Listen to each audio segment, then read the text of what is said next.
préparé un texte ici que je vais essayer de ne pas lire parce que c'est un peu barbant. Mais donc, il y a deux parties. J'ai fait deux parties à mon exposé. Il y a une partie qui concerne. Donc, j'essaie quand même de parler de ma position par rapport à l'athéisme et d'embrayer ça sur l'art et la musique en général. Donc, dans cette optique, moi, je ne suis pas vraiment un philosophe, je suis un ingénieur, et donc j'ai essayé de faire un lexique. Donc, il y a une première partie où j'essaie de parler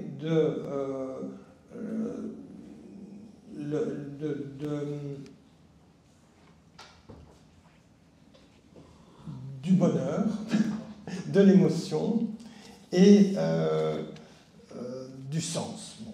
Alors, donc, une première chose, c'est que les athées, évidemment, renoncent à Dieu et ils cherchent donc des explications, parce qu'en général, les explications des choses qu'on ne comprend pas, on les confie à Dieu.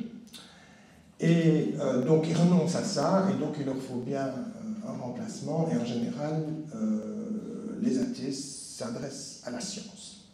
Donc, on a eu quelques exposés ce matin qui mettaient ça en évidence, et pour moi, donc, je ne demande pas tellement de commentaires. Par contre, il y a un point important qui est beaucoup moins palpable et beaucoup moins défini, c'est le sens. Et donc, j'ai fait une réflexion d'ingénieur par rapport au sens. Et donc, c'est un petit peu professeur Jean réponse à tout, donc que je ne suis pas vraiment un philosophe.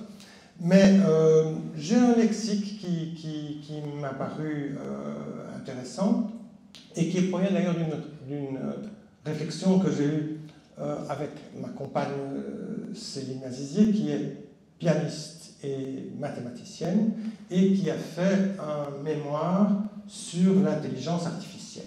Donc se posait la question de qu'est-ce que c'est que l'intelligence, qu'est-ce que c'est que l'intelligence artificielle, et en particulier, elle était appliquée à la musique. Donc nos réflexions ont donné la naissance à un texte, et donc je vais un petit peu le développer. Alors, la première idée, c'est celle du désir. Donc pour moi, la vie fonctionne avec du désir. Il y a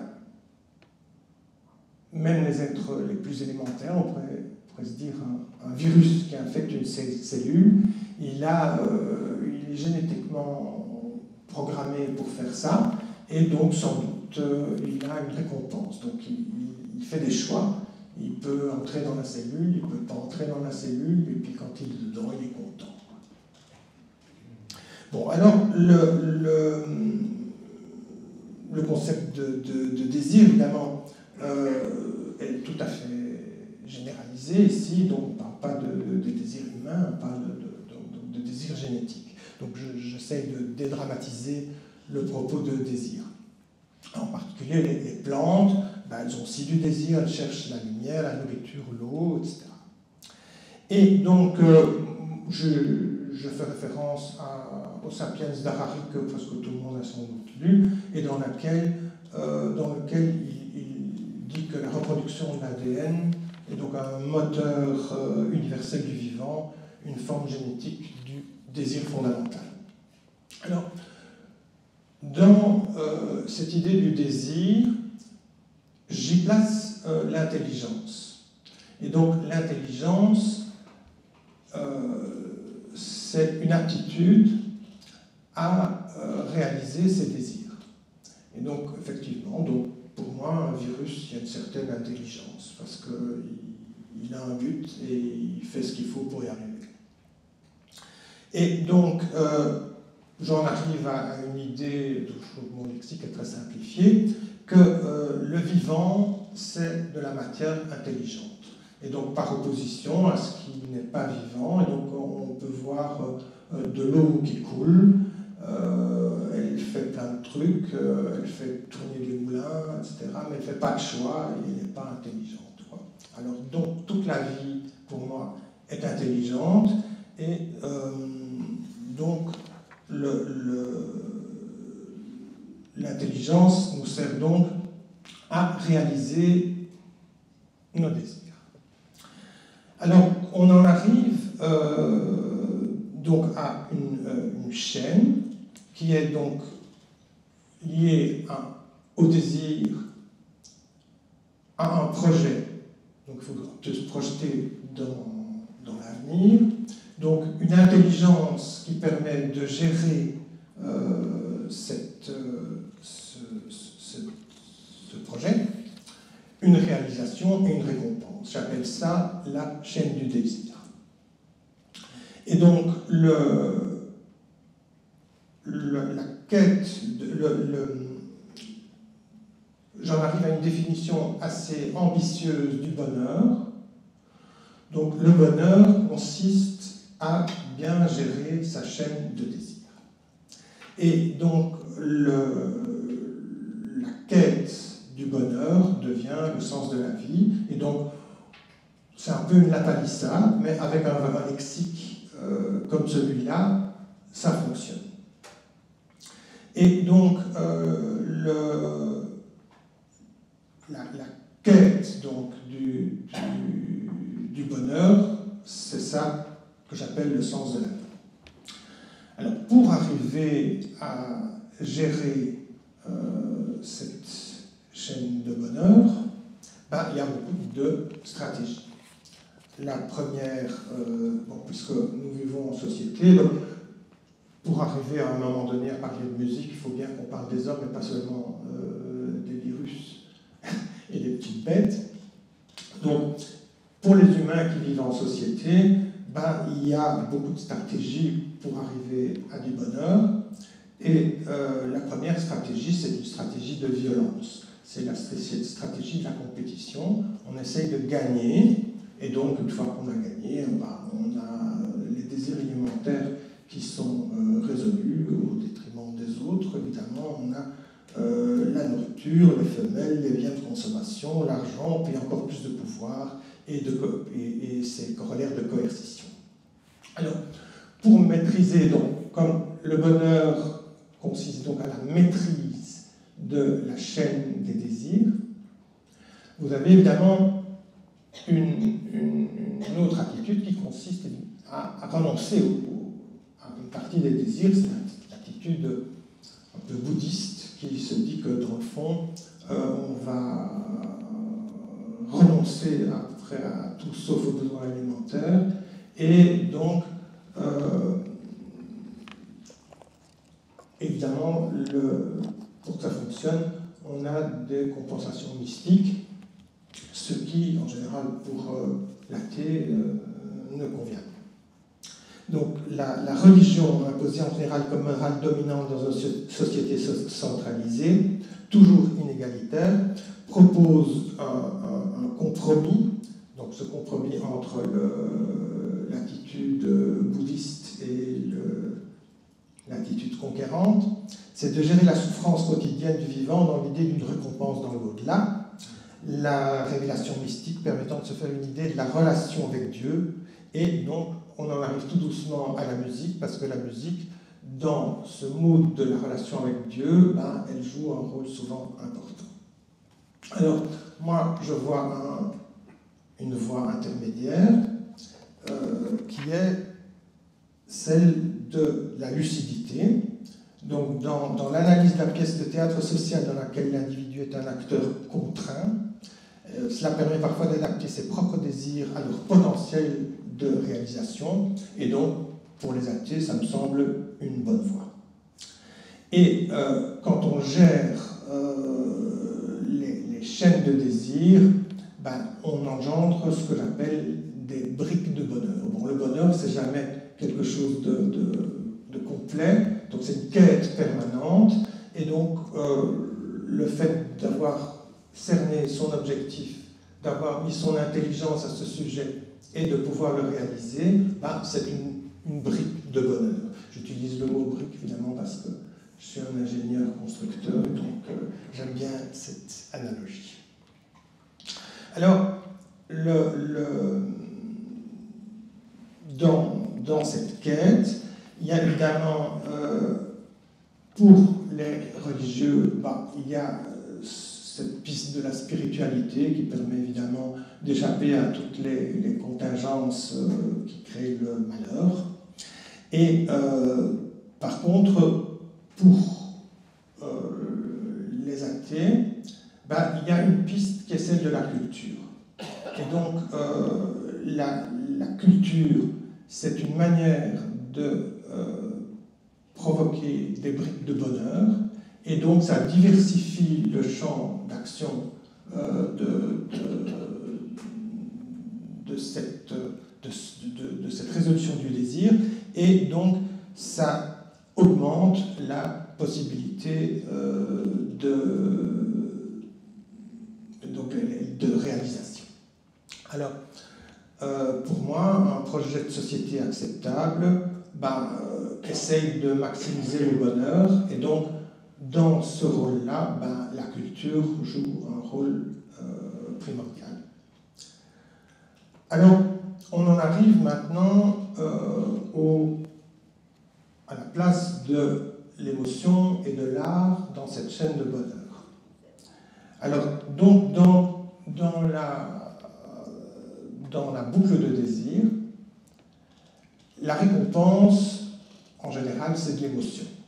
Alors, on sait maintenant que l'émotion, c'est généré par des hormones, mais donc c'est un mode de récompense, de plaisir, mais que, donc, de toute façon, si on peut générer cette récompense avec de la chimie, ça s'appelle des drogues et ça a une mauvaise réputation. Alors, donc, par contre, la culture, c'est un bon stimulus pour la récompense, et donc ça permet de générer donc cette brique de bonheur. Alors, j'ai une petite analyse de l'art, on fait les grands sujets ici. L'acte artistique, ça relève d'une intention.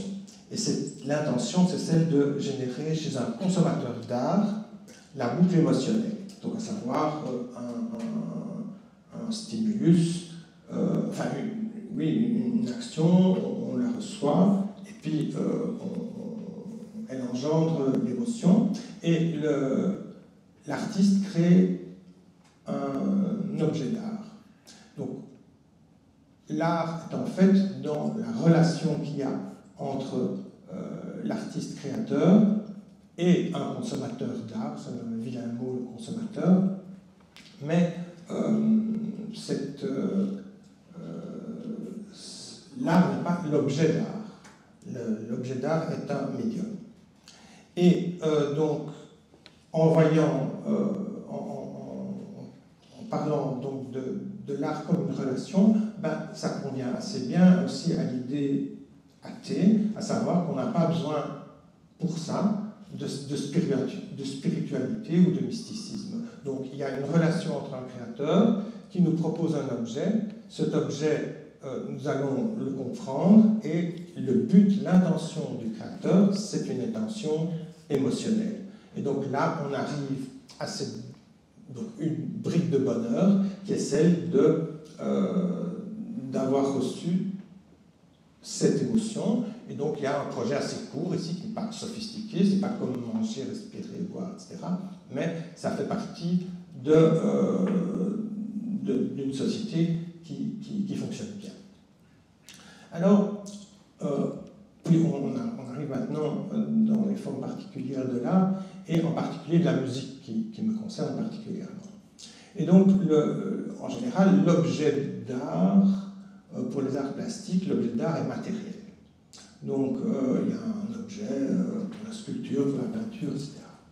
Et donc, quand on parle des arts de la scène, il y a une image quand même, il y a en général des textes, il y a des mots, et donc le contenu est assez facile à appréhender.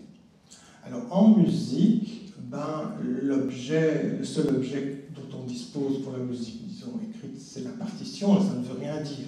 Donc la partition n'est pas de la musique, la partition est un support. Et donc l'objet qu'on produit, c'est des vibrations de l'air, et c'est complètement immatériel. Alors donc, comme c'est un objet immatériel, c'est une proie désignée pour la spiritualité.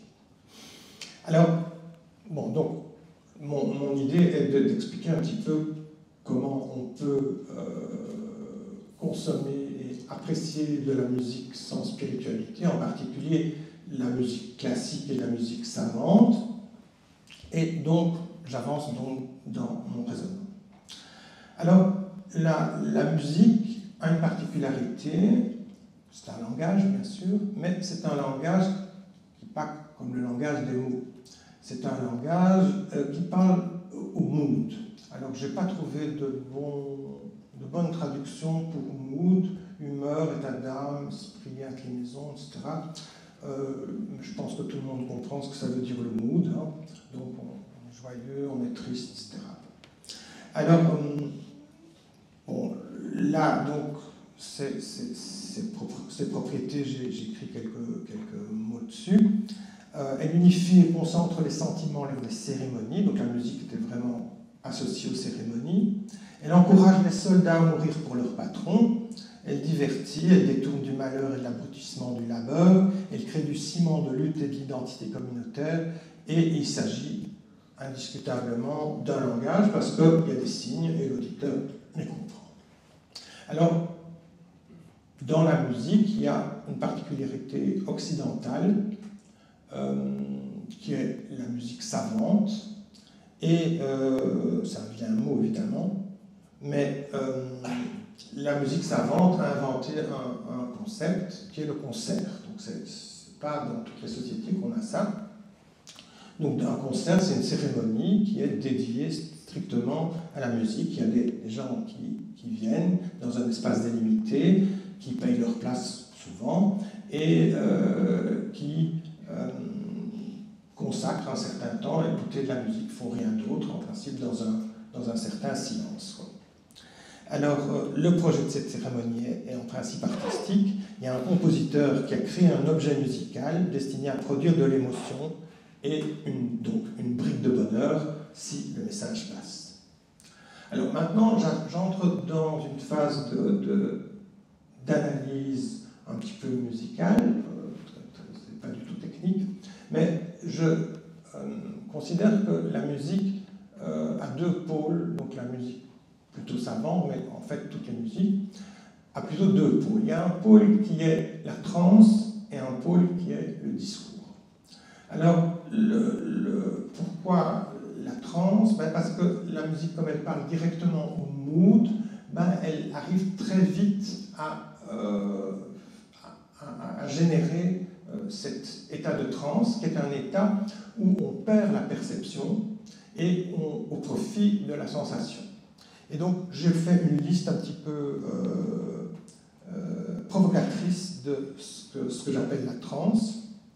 Donc, la première idée, c'est peut-être le manège forain, donc, où on est tourné dans tous les sens, les gens payent pour ça, on a un peu envie de vomir, et on ne sait plus très bien ce qui nous arrive, tout l'horizon est perturbé. Donc, si on va dans un manège comme ça, ce n'est pas pour réfléchir, c'est pour la sensation pure. Alors, vous avez les gens qui font du jogging intensif, ils continuent pendant très longtemps, et à un moment donné, je crois que c'est la dopamine qui arrive, et puis on se sent mieux, on ne sait plus très bien ce qu'on fait. Alors bien sûr, les drogues, le chamanisme, ça c'est des effets de transe. J'ai mis le jeûne forcené et l'ésotérisme, les querelles hystériques, les états amoureux névrotiques et l'extase religieuse ou esthétique, la danse rituelle, y compris celle des boîtes de nuit, la musique répétitive dont l'avatar populaire est la techno, les rites collectifs qui sont les concerts de rock, les matchs de football, les exécutions publiques, les entraînements militaires, les grands rassemblements politiques religieux, les manifestations violentes et les viols, pourquoi pas. Bon, donc la musique, en fait, elle fonctionne très bien pour ça, parce qu'elle parle directement aux états d'âme, et donc on arrive très très vite à faire fonctionner la transe. Par contre, le discours de mots, qui est beaucoup plus intelligible, dont on est habitué à le connaître, ben, il a du mal à créer la transe, donc, parce que le sens des mots passe avant la sensation. Et donc, je me rappelle d'un film de François Truffaut où il y a Jean-Pierre Léaud, Antoine Danel, qui se met devant son miroir et qui dit Antoine Douanel, Antoine Douanel, Antoine Douanel, Antoine Douanel, jusqu'à un moment donné où le mot perd son sens et on n'entend plus que les phonèmes. Et donc c'est un artifice qui crée légèrement la transe, mais et donc qui perturbe la perception. Alors on voit ça dans les discours fleuves d'Hitler ou de Mussolini, et donc où à un moment donné, donc ça dure très longtemps, et j'ai une incantation, et le sens, on n'écoute plus, quoi. Alors donc la quête de la transe par les mots est compliquée, et donc la musique peut jouer ce rôle. Alors dans la musique, j'ai parlé donc, j'expliquerai un peu plus loin la technique de la transe, mais dans la musique, il y a un deuxième pôle possible, c'est celui du discours. Donc le discours, bah, c'est comme un discours parlé, c'est une séquence qui sont une séquence d'éléments perceptibles qui sont analysés comme tels et dans laquelle chaque élément, le nouvel élément qui arrive, est engendré ou a une relation avec celui qui le précède. Et donc, dans la musique savante ou sérieuse, ben, c'est clair qu'on va créer du discours selon un code, une règle, une métaphore, un rituel, bref, un concept de liaison ou d'enchaînement. Et l'intelligibilité du discours passe par la perception des objets, de leur identité et l'analyse au sens large de la règle. C'est la séquence, l'enchaînement qui fournit le sens, et donc faire de l'enchaînement d'objets musicaux, bah, c'est la tâche du compositeur. Alors, la musique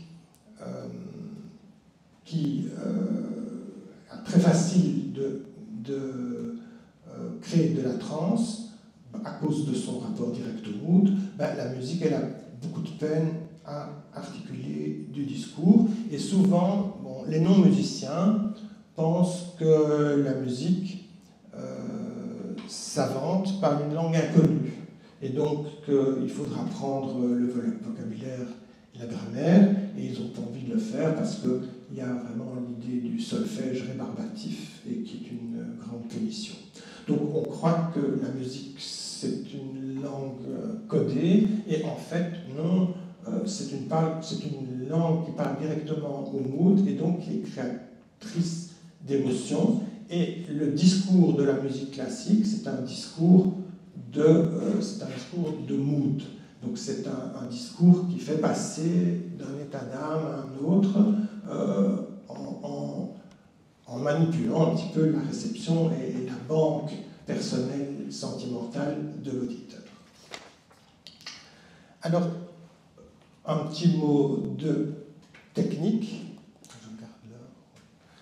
Un petit mot de technique. Donc, quand on veut faire de la transe en musique, en fait, on prend des cellules et on la répète. Donc, c'est facile. Donc, vous répétez tout le temps la même chose, et à un moment donné, donc il n'y a pas de sens, puisque c'est tout le temps la même chose, ça n'avance pas, il n'y a pas de développement, et donc vous créez facilement cet état de transe, et donc on est éduqué là-dedans. Donc, par exemple, les comptines qu'on raconte aux enfants sont des choses qui sont répétitives, et donc on est habitué, ça rassure, et donc quand on a une sensation rassurante et positive, ben, on aime bien la retrouver, et donc la transe, ça fonctionne bien en musique. Alors, donc, pourquoi je parle de ça? Donc, parce que c'est une des difficultés du compositeur de faire passer du discours, et que dans ce que disait Claude précédemment, dans la société actuelle, on a de la musique de consommation, et la musique de consommation, elle tape sur ce qui marche, et donc la trance, ça va beaucoup plus facilement. Donc on a beaucoup de séquences répétitives et peu de discours. Alors les deux pôles dans la musique ne sont pas antinomiques. Il y a bien sûr moyen de faire de la musique qui parle de trance, qui utilise de la trance, même chez certains compositeurs classiques, et qui utilise aussi du discours. Alors, grosso modo, et maintenant on va en venir au rapport avec l'athéisme. Donc, si on veut faire du discours, on est obligé de créer de l'écoute active. Donc, parce que chaque signe est important, et donc vous ne pouvez pas vous laisser aller à la sensation, et vous devez activement chercher le sens qu'il y a dans le propos musical. Alors, l'athée, en général, donc, se passe de Dieu et des élans mystiques. Et les élans mystiques, en fait, ils relèvent clairement de la transe. Donc, la transe étant un état de perception brute dans lequel le sens disparaît au profit de la sensation. Alors, j'ai lu des textes sur Sainte Thérèse d'Avila. J'ai lu ça dans Wikipédia. Et donc, elle exprime qu'elle perd le contact avec la réalité, et que donc elle est, avec la vie quotidienne, et qu'elle est donc en relation, elle est mise en relation directe avec le Christ, et elle dit elle-même qu'elle ne trouve pas ça désagréable, quoi. Donc, elle est pas mal dans cet état-là. Et pourtant, elle a beaucoup d'ennuis avec sa hiérarchie, on lui retire ses machins, donc elle a beaucoup de conflits, mais elle reste attachée à ça. Alors, certains commentateurs voient là-dedans, actuellement, de l'épilepsie, mais je pense qu'elle y a trouvé une bonne brique de bonheur, quoi. Donc, selon ma métaphore. Alors, ce genre de sensation-là, ça échappe à l'athée. Donc, il n'y a pas moyen, donc la sensation mystique, on la perd, quoi. Il n'y a rien à faire, quoi. Donc ça, il faudra l'abandonner. Alors, moi, dans mon expérience personnelle, j'ai quand même une grande habitude d'écoute classique et d'écoute de musique savante. Mais face aux messes de la musique classique, j'ai du mal.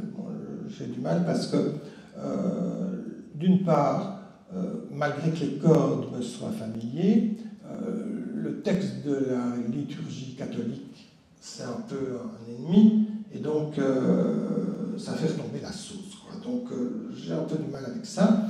Et d'autre part aussi, il y a une lenteur du déroulement qui fait que c'est lié clairement, la cérémonie de la messe, c'est une cérémonie de transe, quoi. Donc les gens sont là entre eux, ils font un remugle bien concerté, et ils se sentent bien là-dedans, avec le sentiment de rituel qui est strictement pas analytique, quoi. Donc on leur fait répéter les mêmes trucs, et donc ils n'ont pas de sens, c'est en latin, donc on s'en fout, quoi. Alors, dans les compositeurs les plus connus qui se revendiquent donc de la communion avec Dieu, si on veut, il y a évidemment Jean-Sébastien Bach. Donc il a tout composé dans un élan mystique, il le dit lui-même. Donc, le propos de Bach, c'est de capter l'harmonie divine qui est là, qui existe indépendamment du monde des hommes, et donc lui, il reçoit ça, et il va le mettre sur papier, le transmettre, et donc il est un médium entre les hommes et Dieu. Alors, on peut très bien écouter Bach sans révélation mystique. Je crois que beaucoup de monde le fait. On n'a pas nécessairement besoin de ça. On fait donc l'impasse sur sa mission.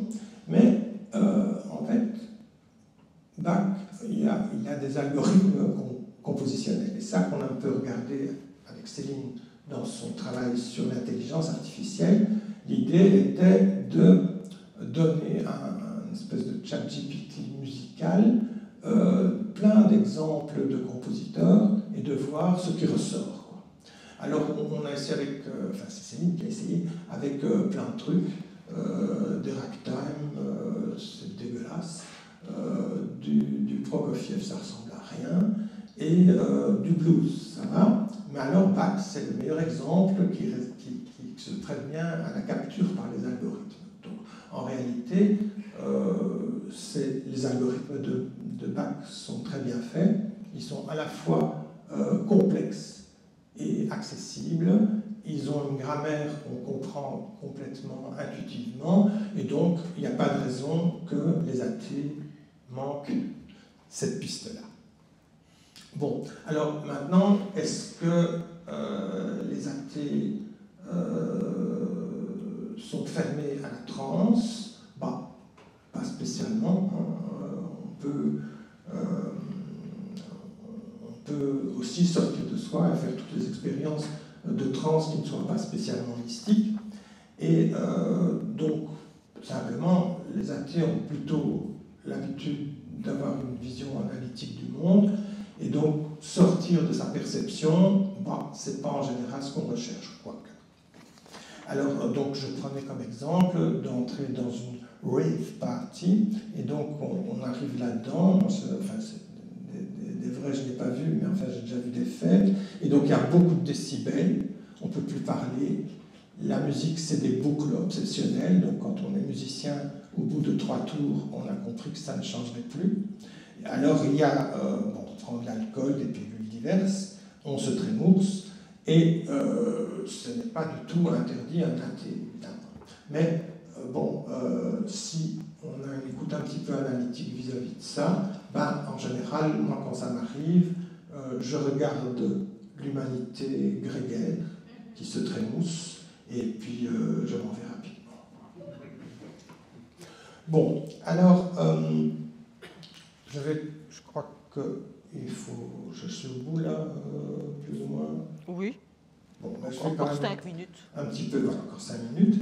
Donc je vais quand même parler un peu de mes expériences personnelles de musicien et aussi de musicien ingénieur. Alors d'abord, pour moi personnellement, dans la panoplie émotionnelle que je ressens vis-à-vis de la musique, j'ai un mot particulier que j'aime bien et qui est le ravissement. Alors, donc j'utilise le mot ravissement à dessein parce qu'il n'y a pas extase, bouleversement, révélation, ni transe, ni transcendance. Et donc le mot ravissement, c'est celui que les vieux utilisent pour complimenter une jeune femme. Vous êtes ravissante. Et alors l'expression en fait concerne surtout la sensation du vieux bien plus que la plastique de la dame. Et donc moi c'est un peu cette sensation-là que j'ai quand il y a un morceau qui me plaît, donc où on comprend tout, où on suit l'histoire, où on a bien compris le mood du compositeur, ce qu'il veut faire passer, et donc ce ravissement, c'est pas une extase, c'est pas un truc comme ça qui vous fait sortir de vous, mais c'est quelque chose qui reste, et donc qui peut durer des années, c'est un souvenir qui vient, et chaque fois cette réexpérience, ben, elle fonctionne. C'est donc une espèce de grosse brique de bonheur à long terme et qui fonctionne longtemps. Alors, le ravissement, ben, pour moi, il s'applique aussi au métier d'ingénieur, puisque j'ai la double casquette. Et donc, lorsqu'il y a des objets matériels qui émergent des plans et qui s'emboîtent, lorsque comme dans les prévisions, lorsque l'idée originale fonctionne, lorsque commanditaire a le sourire, ben, il y a une forme de ravissement, on est très content, donc c'est un truc assez à long terme, on a prévu la chose, on l'a travaillée, elle se réalise, et donc c'est dans notre chaîne de désir, c'est la réalisation qui provoque le bonheur. Et donc, je dirais que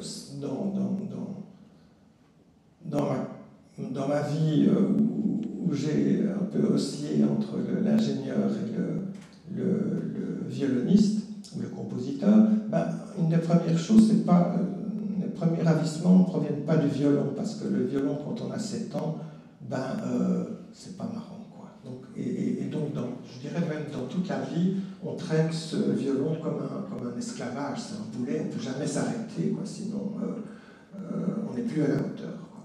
Alors là, ça se passe vers mes 10 ans, et donc j'ai dessiné avec une latte le plan d'un avion, un grand avion. Et après, on passe des heures à découper dans du balsa des nervures, des petites lattes, et puis on les monte avec une épingle, et puis et au bout du compte, il y a un avion, et l'avion, on l'a mis sur la feuille avec son esprit, il est sorti de la feuille, et puis après il vole. Et donc ça, c'est vraiment une expérience de ravissement. Et donc la première, c'est sans doute vers les 10 ans. Et alors, en plus, l'avion il vole, puis après il tombe, il casse, et on s'en fout complètement, c'est pas grave du tout. Donc le bonheur est là, quoi. Alors, je dirais que pour terminer, pour parler un petit peu autobiographique, donc moi j'ai vécu la même expérience que Claude a décrite précédemment. Donc on s'est rencontrés d'ailleurs, on répétait au Chat Écarlate, donc à la rue, je ne sais plus quelle rue c'est rue de la Croix, je pense, voilà. Et moi je montais un des premiers groupes de rock dans lesquels je travaillais, et on a vu effectivement vers les années 80 le délitement de ce monde de la culture. Donc j'étais à ce moment-là professionnel de la musique, et donc heureusement j'avais mon papier d'ingénieur, et donc moi j'ai fait comme Claude a dit, j'ai abandonné un peu la partie professionnelle, et donc l'ingénieur a nourri le musicien. Donc je continue une carrière, mais avec le temps qui me restait entre les cours dans une école d'ingénieur et le métier de chantier. Alors donc,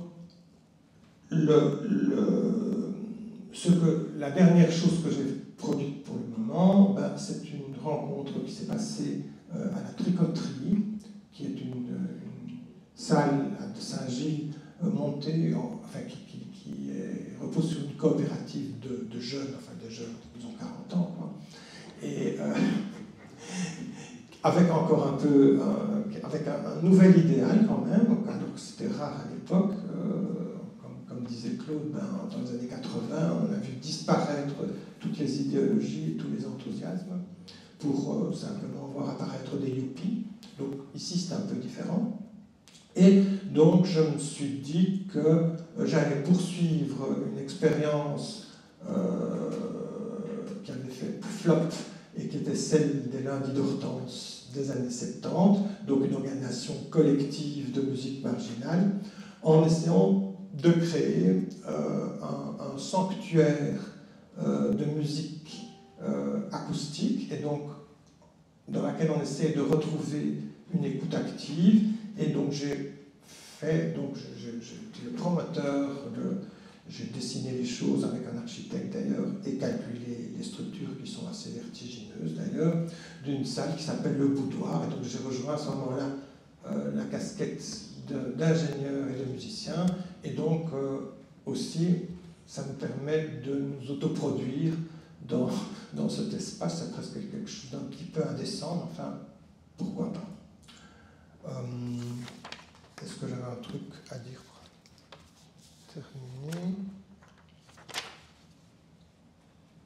bon, oui, alors, dans mes goûts musicaux, ben, donc on a compris que je préférerais le discours à la transe. Et donc, s'il y a quelque chose qui m'intéresse dans la musique chez moi, c'est en général le cheminement, la proposition qui est faite, les enchaînements. Et donc, je dirais,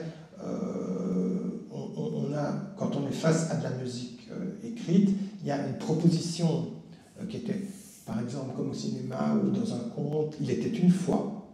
Ou bien, je parle toujours dans un film d'un personnage qui arrive à la première scène et qu'on voit qui avance de dos, et tout le monde, bon, ça n'a pas de sens vraiment, on attend la suite, quoi.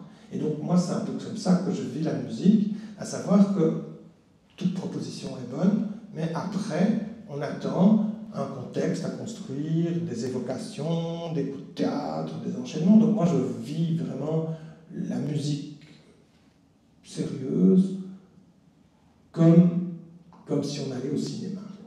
Donc on est là, on attend quelque chose qu'on nous raconte, et dans la série que je programme à